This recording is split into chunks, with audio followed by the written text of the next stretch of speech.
From Superman to Homer Simpson, an Asheville artist has taken his action figure collection to the next level. And now he's using them in his artwork. In tonight's Carolina Moment, photojournalist John Wellbeloved takes us inside the creative and curious world of Brent Brown.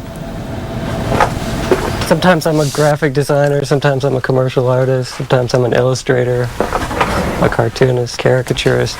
Depends what I'm marketing myself as at the time. So it's hard to pinpoint one thing. I don't even know what to put on my, my tax return. I think I always knew I wanted to do something because I had shown a propensity for it early on, even in elementary school. And so I kind of knew I was going in that direction. I grew up with comics and loving comics. Well, I had the Mego figures in the 70s when I was a little kid. And I just loved those things. They were so cool because it was actual superheroes in a three-dimensional form. But then I guess around 1999 or so, they started coming out with the Simpsons figures. And I just thought, that's cool. I'll just give me a Homer Simpson with a nuclear plant, and I can put him in the nuclear plant, just like the cartoon. And then they came out with all the other characters, and I don't know if you know, there's a lot of Simpsons characters. But I was in the toy aisle already looking at these Simpson things, and I saw these Marvel Legends things. They're making the characters, and they had hyper articulation, and you could set up these scenes. I started buying those things, and that's, it was just down the rabbit hole after that. Plus, I started building all these dioramas to put them in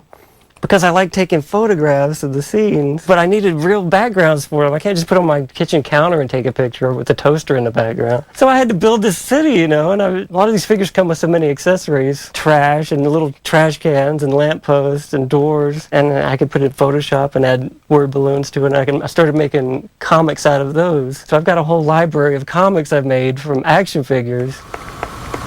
But I hadn't thought about doing cartoons seriously until '93. I saw that the Mountain Express put out a call for a new cartoonist. They need a new cartoon.